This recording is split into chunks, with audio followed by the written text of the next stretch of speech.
இறை இயேசுவில் பிரியமுள்ள மாதா தொலைக்காட்சியின் அனைத்து நிகழ்ச்சிகளையும் ஆவலோடு பார்த்து கொண்டிருக்கிற அன்பு நேயர்கள் அனைவருக்கும் இனிய இரவு வணக்கம். இந்த நாள் உங்களுக்கு ஒரு இனிய நாளாக அமைந்திருக்கும் என்று நினைக்கிறேன். இன்றும் ஒரு அருமையான சிந்தனையை தான் நான் உங்களோடு பகிர்ந்து கொள்ள ஆசைப்படுகிறேன். கடவுளால் படைக்கப்பட்ட நாம் ஒவ்வொருவரும் நல்லது செய்து நல்லவர்களாக வாழ வேண்டும் என்று தான் விரும்புகிறோம். நம்மில் எவரும் தீயவராக வேண்டும் என்று விரும்புவதில்லை. ஆனால் பல சமயங்களில் நமது சூழ்நிலை நம்மை தீயவர்களாக மாற்றிவிடுகிறது. கடவுள் தான் படைத்த படைப்புகள் அனைத்தும் நல்லதென கண்டார். நாமும் நல்லவற்றை மற்றவர்களுக்கு செய்ய வேண்டும் என்றே விரும்புகிறார். ஆனால் நமக்கு தீங்கு செய்தவர்களுக்கும் நல்லது செய்யக்கூடிய மனம் நம்மில் எத்தனை பேருக்கு இருக்கிறது என்ற கேள்வியை நமக்குள்ளே கேட்டு பார்ப்போம். இன்று நம் எல்லோரிடமும் பரந்த மனம் இருந்தால்தான் நம்மால் நல்லது செய்ய முடியும் என்பதை உணர்ந்து கொள்வோம். பல நேரங்களில் நமக்கு நல்லது செய்ய வாய்ப்புகள் கிடைக்கின்றன. அந்த வாய்ப்புகளை நாம் எப்படி பயன்படுத்துகிறோம் என்பதையும் சற்று யோசித்து பார்க்க இன்றைய நிகழ்வு உங்களை அன்போடு அழைக்கிறது. நமக்கு கொடுக்கப்படும் வாய்ப்புகளை நல்ல முறையில் பயன்படுத்துவோம். நல்லது செய்ய நம்மை பழக்கப்படுத்துவோம். நல்ல காரியங்களை செய்வதற்காக பரந்த மனம் பெற்றவர்கள் இவ்வுலகில் வாழ்வதால் தான் இந்த உலகம் இன்னும் உயிர் துடிப்போடு திகழ்கிறது. எங்கு இருக்கிறீர்களோ அங்கு என்ன இருக்கிறதோ அதை கொண்டு எவ்வளவு நன்மை செய்ய முடியுமோ அவ்வளவு நன்மை செய்ய வேண்டும். பெற்றதற்காக எந்த மனிதரும் கௌரவிக்கப்பட்டதில்லை, கொடுத்ததற்காகத்தான் கௌரவிக்கப்படுகிறார்கள். நம்மாலானதை நம் அருகில் வாழும் மக்களுக்கு செய்வதே மிகப்பெரிய சேவை. அதுவே இன்றைய தேவை. பறந்து விரிந்த உலகில் பரந்த மனம் கொண்டவர்களில் ஒருவராய் நாமும் பவனி வருவோம். நல்லவர் ஒருவர் உளரேல் அவர் பொருட்டு எல்லோருக்கும் பெய்யும் மழை. கொடுங்கள் கொடுக்கப்படும் என்பதை உணர்ந்து நம்மால் முடிந்த நல்லதை மற்றவர்களுக்கு செய்வோம். நாமும் நலமுடன் வாழ்ந்து மற்றவர்களையும் நலமோடு வாழ வைப்போம். ஒரு அழகிய சிறிய கிராமம். அந்த கிராமத்தை சேர்ந்த படித்த இளைஞர்கள் சிலர் வேலை வெட்டி எதுவும் இல்லாமல் எப்போது பார்த்தாலும் ஆற்றங்கரையோரம், கோவில், கடைவீதி பக்கம் என்று சுற்றி திரிவார்கள். சிலரை ஏமாற்றி பணம் பறிப்பது, இளம் பெண்களை கேலி செய்வது, இரவில் போதைப் பொருட்களை உபயோகிப்பது என்று அவர்கள் வாழ்ந்து கொண்டிருந்தார்கள். அந்த ஊரில் ஒரு பெரியவர் மிகவும் மரியாதைக்குரியவராக இருந்தார். அவர் சொல்வதை அனைவரும் கேட்பார்கள். ஒரு நாள் அந்த பெரியவர் இந்த இளைஞர்களை பார்த்து, தம்பிகளா, தீயவன் என்று பெயர் எடுப்பது சுலபம், ஆனால் நல்லவன் என்று பெயர் எடுப்பது மிகவும் கடினம் என்றார். இளைஞர்கள் யோசிக்க ஆரம்பித்தார்கள். பெரியவர் நல்லவனாவது கடினம் என்று தானே சொன்னார், முடியாது என்று சொல்லவில்லையே, எனவே நாமும் முயன்று பார்க்கலாமே என்று நினைத்து பெரியவரிடம், ஐயா, நல்லவர்களாவதற்கு நாங்கள் என்ன செய்ய வேண்டும் என்று கேட்டார்கள். பெரியவர், 4 உறுப்புகளை உங்கள் கட்டுப்பாட்டில் வைத்துக் கொண்டால் நல்லவர்களாகிவிடலாம் என்றார். இளைஞர்களோ, அதை எங்களுக்கு கொஞ்சம் தெளிவாக விளக்கினால் நன்றாக இருக்கும் என்றார்கள். அதற்கு அந்த பெரியவர், முதலில் நாக்கு, அது இனிமையான சொற்களையே பேச வேண்டும். 2வது கண், அது யாரையும் பேதமின்றி பார்க்க வேண்டும். 3வது காது, மற்றவர்கள் புறம் கூறுவதை கேட்காமல் இருக்க வேண்டும். 4வது உள்ளம், யாரிடமும் பகைமை பாராட்டாமல் தீமை செய்தவர்களுக்கும் நன்மை செய்தவர்களுக்கும் நன்மையை மட்டுமே செய்ய வேண்டும் என்றார். உள்ளத்தை நல்வழிக்கு செலுத்த குழந்தை மனம் வேண்டும் என்றும் அறிவுரை சொன்னார். நாமும் மற்றவர்களுக்கு நல்லது செய்யக்கூடிய நல்ல மனம் படைத்தவர்களாக மாறுவோம். இன்றைய தினத்தை எடுத்துக்கொள்வோம். இந்த நாள் முழுவதும் நாம் மற்றவர்களுக்கு நல்லது செய்ய வேண்டும் என்ற எண்ணத்தோடு வாழ்ந்தோமா என்று யோசித்து பார்ப்போம். மேலும் இந்த நாளில் நமது செயல்பாடுகள் எப்படிப்பட்டதாக இருந்தது என்று நம்மையே நாம் கேட்டு பார்ப்போம்.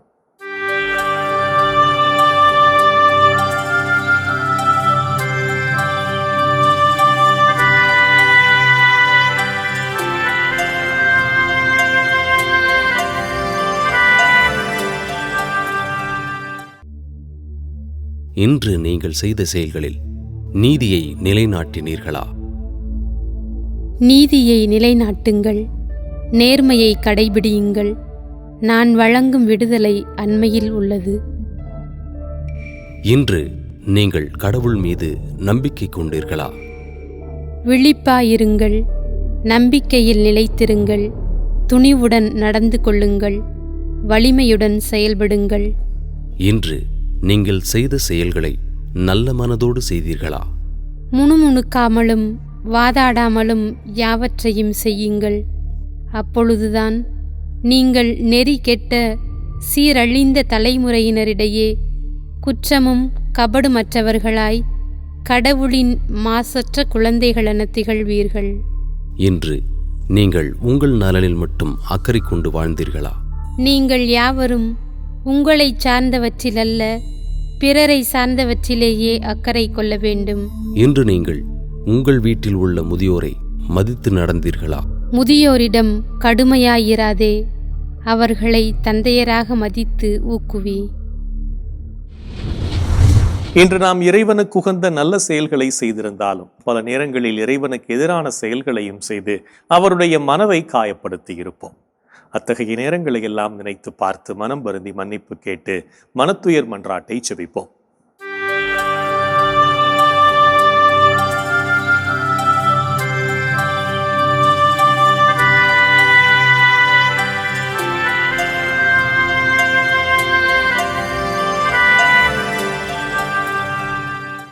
எல்லாம் வல்ல இறைவனிடமும் சகோதர சகோதரிகளே உங்களிடமும் நான் பாவி என ஏற்றுக்கொள்கிறேன்.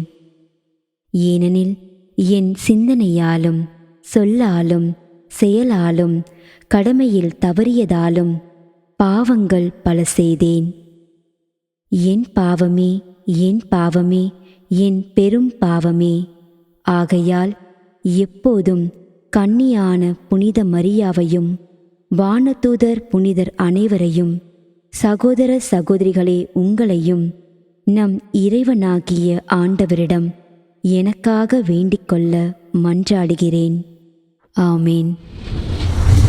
மனத்துயர் மன்றாட்டை ஜெபித்ததன் வழியாக இறைவனிடமிருந்து மன்னிப்பை பெற்றிருப்போம் என்ற நம்பிக்கையோடு இறை வேண்டலில் இணைவோம்.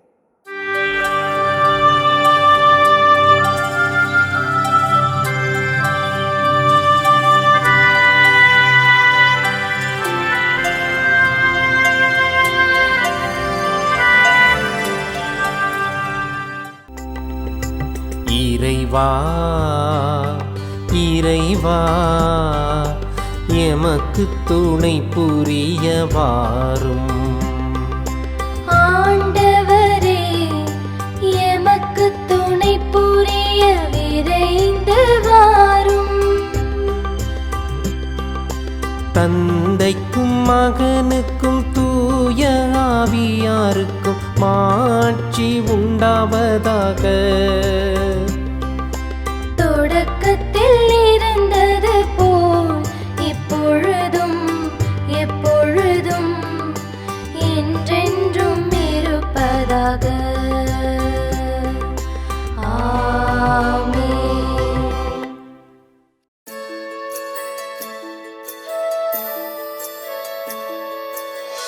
போயது பொழுது புகுந்தது இரவு, தூயனை உனது பொன்னடி தொழுதோ. நேயமையெல்லாம் ஏதமும் நீக்கி நீயமையாண்டு காத்தருளையா. கனவுகள் துயில் வழி காணுதல் வேண்டாம், கனவிருள் பூதமும் கண்ணுரல் வேண்டாம். சினமுறு பகைவர் முரணலாம் வெல்வார், ஈனமும் உடலில் அணுகிடாது அருள்வார். ஆதியம் தந்தாய் அருள் புரிவீரே, அமலன மகனே அருள் புரிவீரே. ஜோதிய உருவாம் தூயாவியாரே, தொழுதனம் உமதடி அருள் புரிவீரே. ஆமென் ஆமென் ஆமென்.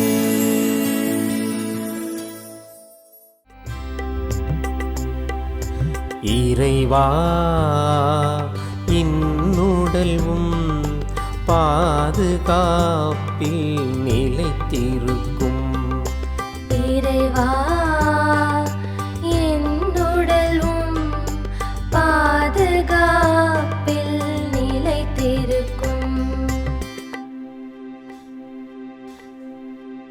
இறைவா என்னை காத்தருள்வே, உம்மிடம் நான் அடைக்கலம் புகுந்துள்ளே.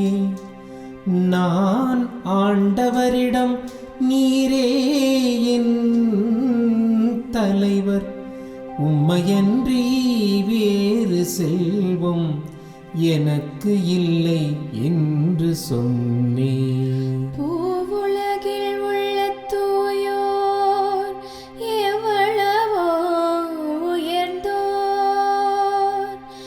அவர்களோடு இருப்பதே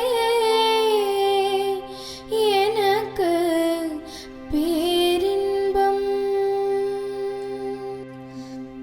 வேற்று தெய்வங்களை தொழுவோர் தங்கள் துன்பங்களை பெருக்கிக் கொள்வர். அவற்றுக்கு செலுத்தப்படும் இரத்தப் பலிகளில் நான் கலந்து கொள்ளேன்.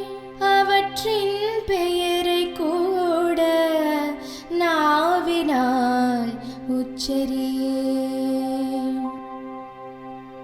ஆண்டவர் தாமே என் உரிமை சொத்து, அவரே என் கிண்ணம்.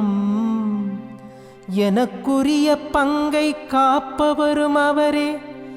இனிமையான நிலங்கள் எனக்கு பாகமாக கிடைத்தன. உண்மையாகவே என் உரிமை சொத்து வளமானதே. எனக்கு அறிவுரை வழங்கும் ஆண்டவரை போற்றுகிறேன். இரவில் கூட என் மனச்சான்று என்னை எச்சரிக்கின்றது. ஆண்டவரை எப்போதும் என் கண் முன் வைத்துள்ளேன். அவர் என் வலப்பக்கம் உள்ளார், எனவே நான் அசைவுறேன். என் இதயம் மகிழ்கிறது, என் உள்ளம் அக்களிக்கிறது. என் உடலும் உம் பாதுகாப்பில் இளைப்பாரும். ஏனெனில் என்னை பாதாளத்தில் விட்டுவிட மாட்டீர். உம் அன்பன் நான் படுகுழியை காண விடமாட்டீர். வாழ்வின் வழியை நான் அறியச் செய்வீர். உமது திருமுன் எனக்கு நிறை மகிழ்ச்சி உண்டு. உமது வலப்பக்கத்தில் எப்போதும் பேரின்பம் உண்டு. தந்தைக்கும் மகனுக்கும் தூய ஆவியாருக்கும் மாட்சி உண்டாவதாக. தொடக்கத்தில் இருந்தது போல் இப்பொழுதும் எப்பொழுதும் என்றென்றும் இருப்பதாக. ஆமென். இறைவா இன்னுடல்வும் பாதுகாப்பில் நிலைத்திருக்கும். இறைவா என்னுடலும் பாதுகாப்பில் நிலைத்திருக்கும். இறைவனின் பராமரிப்பு நம்மை நாளும் வழிநடத்தி கொண்டிருப்பதை இறைவேண்டலின் வழியாக உணர்ந்து செபித்த நாம் இப்போது நாளைய நற்செய்தி வாசகத்திற்கு செவிமடுப்போம்.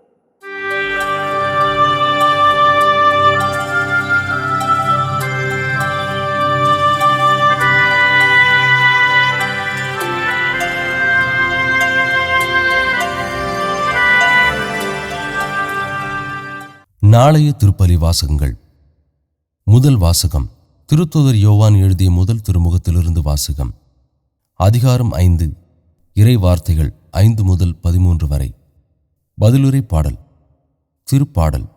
அதிகாரம் 147, இறை வார்த்தைகள் 12 முதல் 15 மற்றும் 19 முதல் 20 வரை. லூக்கா எழுதிய தூய நற்செய்தியிலிருந்து வாசகம். அதிகாரம் 5, இறை வார்த்தைகள் 12 முதல் 16 வரை. அக்காலத்தில் இயேசு ஓர் ஊரில் இருந்தபோது இதோ உடலெல்லாம் தொழுநோயால் பாதிக்கப்பட்டிருந்த ஒருவர் வந்தார். அவர் இயேசுவைக் கண்டு முகங்குப்புற விழுந்து, ஆண்டவரே, நீர் விரும்பினால் எனது நோயை நீக்க உம்மால் முடியும் என்று மன்றாடினார். இயேசு தம் கையை நீட்டி அவரை தொட்டு, நான் விரும்புகிறேன், உமது நோய் நீங்குக என்றார். உடனே தொழுநோய் அவரை விட்டு நீங்கிற்று. இயேசு அவரிடம், இதை யாருக்கும் சொல்ல வேண்டாம். நீர் போய் உம்மை குருவிடம் காட்டி நோய் நீங்கியதற்காக மோசே கட்டளையிட்டுள்ள காணிக்கையை செலுத்தும். நீர் நலமடைந்துள்ளீர் என்பதற்கு அது சான்றாகும் என்று கட்டளையிட்டார். ஆயினும் இயேசுவை பற்றிய செய்தி இன்னும் மிகுதியாக பரவிற்று. அவரது சொல்லை கேட்கவும் தங்கள் நோய்கள் நீங்கி நலம் பெறவும் பெரும் திரளான மக்கள் அவரிடம் கூடி வந்து கொண்டிருந்தார்கள். அவரோ ஆள் நடமாட்டம் இல்லாத இடங்களுக்கு சென்று இறைவனிடம் வேண்டி வந்தார். ஆண்டவரின் அருள்வாக்கு. கிறிஸ்துவே உமக்கு புகழ்.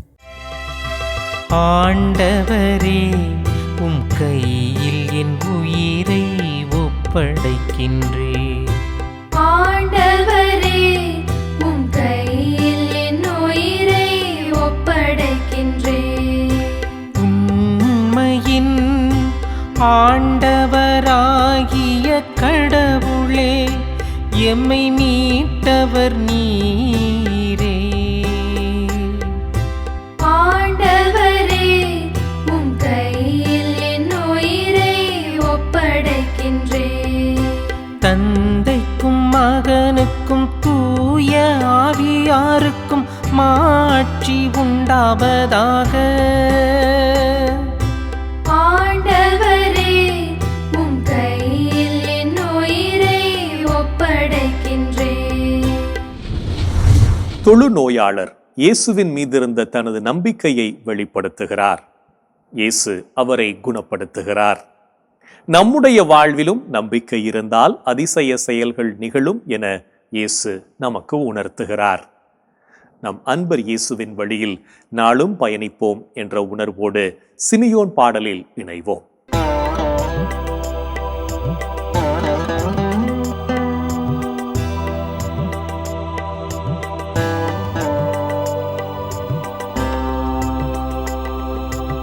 ஆண்டவரே, நாங்கள் விழித்திருக்கும் போது எங்களை காத்தருளும்.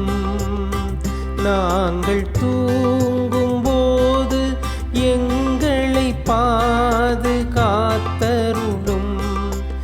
இதனால் கிறிஸ்துவோடு விழித்திருந்து அவரோடு அமைதியில் இளைப்பாறுவோம். அவரோடு அமைதியில் இளைப்பாறுவோம்.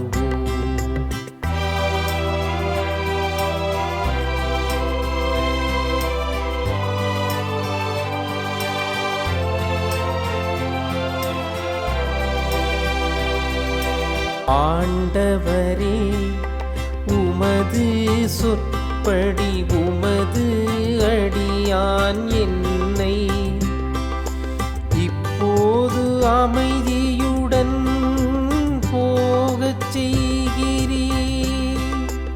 ஏனெனில் மக்கள் அனைவரும் காணுமாறு நீர் ஏற்பாடு செய்துள்ள உமது மீட்பை என் கண்கள் கண்டு கொண்டன. இம்மீட்பே பிற இனத்தாருக்கு வெளிப்பாடு அருளும் மொழி.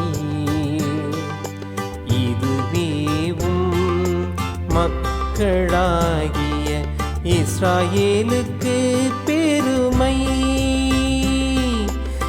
இஸ்ராயேலுக்கு பெருமை.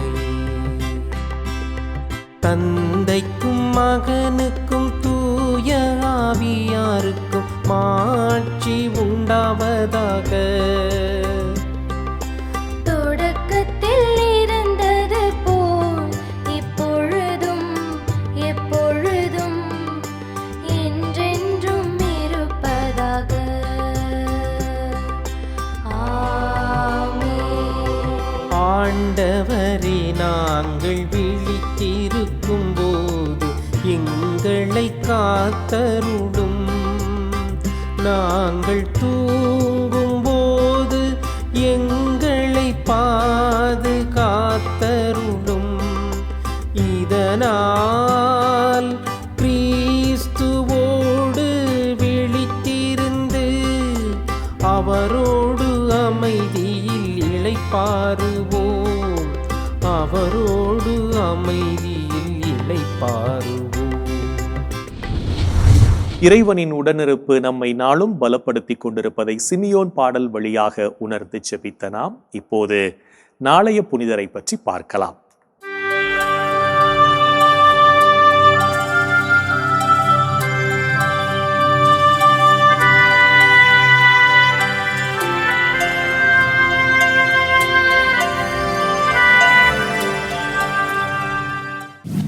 ஜனவரி 9. கேன்டர்பரி புனித ஏட்ரியன். ஆப்பிரிக்க நாட்டில் கிபி 635ஆம் ஆண்டு பாசமிகுந்த குடும்பத்தில் ஏட்ரியன் பிறந்தார். முகமதியர்களின் ஊடுருவல் இருந்த காலகட்டத்தில் பல துயரங்களை அனுபவித்த ஏட்ரியன் துன்பத்திற்கு இடையிலும் தனது இறை அழைத்தலை உணர்ந்தார். பக்தியும் ஒழுக்க பண்புகளும் நிறைந்தவராய் காணப்பட்ட ஏட்ரியன் துறவரம் பூண்டு இளம் வயதிலேயே ஆசிர்வாதப்பர் மடத்தின் தலைவரானார்.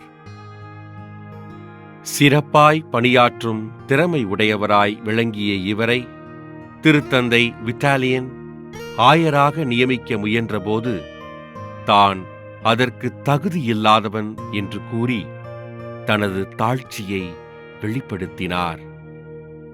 நட்பிற்கு மிகுந்த முக்கியத்துவம் கொடுத்த ஏட்ரியன் தனக்கு பரிந்துரைக்கப்பட்ட ஆயர் பணிவாழ்வை தார்சூஸ் நகரைச் சேர்ந்த தியோடருக்கு அளிக்க பரிந்துரை செய்தார்.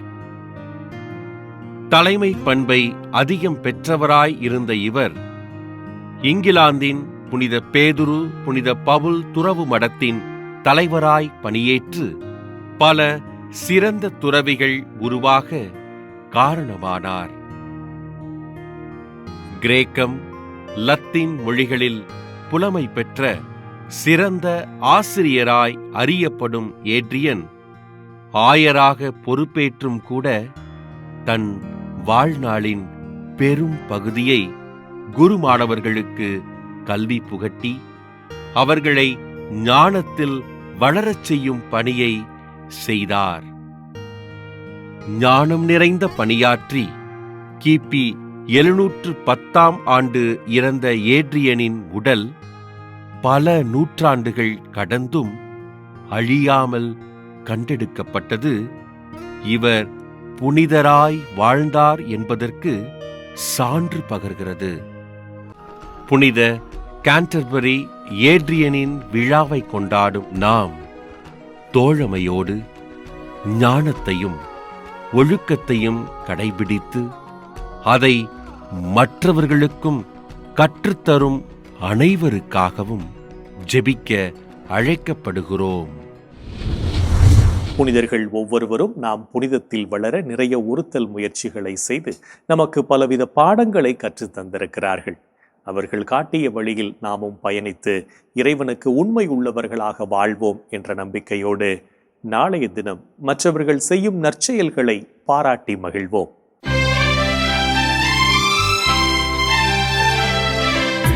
உலகில் இருக்கின்ற எங்கள் தந்தையே, உமது பெயர் தூயதென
என் அன்பு சகோதர சகோதரிகளே, கடவுளின் கருணை எண்ணி பார்த்து அவரை போற்றி புகழ்ந்து அவரை ஆராதிப்போம்.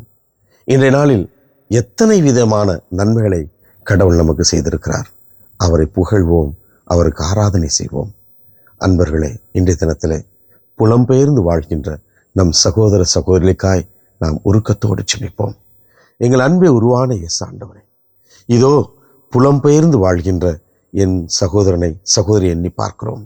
தாய் நாட்டை விட்டு, தாய் மண்ணை விட்டு பலவிதமான காரணங்களுக்காக வாழ்க்கையை தேடி, வளங்களை தேடி, உறவுகளை தேடி, ஏன் விடுதலையை தேடி வாழ்ந்து கொண்டிருக்கின்ற எம் புலம்பெயர்ந்த தமிழ் இனத்திற்காக, எம் சகோதரனுக்காக, சகோதரிகளுக்காக செபிக்கிறோம். ஆண்டவரே, எகிப்து மண்ணிலே அடிமைகளாய் கிடந்த உம் மக்களை நீர் தேடி சென்று அவர்களுக்கு விடுதலையை நீர் கொடுத்தீரே. ஆம் ஆண்டவரே, எம் சகோதரனுக்காக, சகோதரிக்காக, தன் தாய் நாட்டை இழந்து வாழ்கின்ற இவர்களுக்காய் நீர் விடுதலையை நீர் பெற்றுத்தர வேண்டும் என்று உம்மை கெஞ்சி கேட்கிறோம். அவர்களை ஆசீர்வதித்தருளும். அவர்கள் வாழ்கின்ற நாட்டிலே, அந்த பகுதியில் இருக்கின்ற அந்த நாட்டை சார்ந்த ஒவ்வொருவரையும் நீர் ஆசீர்வதியும். இந்த பிள்ளைகளுக்கு நீர் ஆதரவாய் இரும். நீர் இந்த பிள்ளைகளை ஒவ்வொரு நாளும் ஆதரிக்க வேண்டும் என்று சொல்லி உம்மை கெஞ்சி கேட்கிறோம். எங்கள் அன்பு அன்னையே, புலம்பெயர்ந்து வாழ்கின்ற என் சகோதர சகோதரிகளுக்காய் பரிந்து பேசும்படியாய் உம்மை கெஞ்சி கேட்கிறோம். அம்மா, இந்த ஜெபங்களை எல்லாம் எங்கள் ஆண்டவராகிய இயேசுவே உமது வல்லமையான திருநாமத்தின் வழியாய் உம்மை கெஞ்சி மன்றாடுகிறோம். ஆமென். என்று வாழும் உயிருள்ள இறைவன், தந்தை, மகன், தூய ஆவியார் நாம் அனைவரையும் நிறைவாக ஆசீர்வதிப்பாராக. ஆமென். இந்த ஜெபத்தின் வழியாக இறை அருளும் ஆசீரும் நம் மீது நிறைவாக பொழியப்பட்டிருப்பதை உணர்ந்திருப்போம். இறை ஆற்றலும் வல்லமையும் என்றும் நம்மில் தங்கும். அன்னை மரியாளும் நமக்காக இறைவனிடம் பரிந்து பேசி நம்மை கரம் பிடித்து வழி நடத்துவார் என்ற நம்பிக்கையோடு அவரின் துணை வேண்டி இந்த நிகழ்வை நிறைவு செய்யலாம். Good night.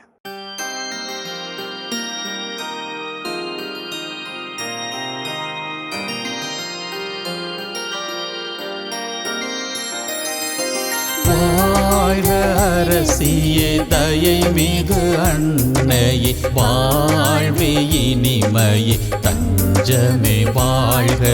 தாயகம் இழந்த ஏவையின் மக்கள் தாயே என்றும்மை கூவி அழைத்தோ. கண்ணீர் கனவாய் நின்றும்மை நோக்கி கதறியே அழுதோம், பெருமூச்செறிந்தோம். ஆதலால் எமக்காய் பரிந்துரைப்பவரே, அன்புடன் எம்மை கடைக்கண் பாரே. உம் திருவயிற்றின் கனியாம் இயேசுவை இம்மை வாழ்வின் இறுதியில் காட்டுவிற் கருணையின் உருவே, தாய்மையின் கனிவே, இனிமையின் அன்னை மரியா போற்றி.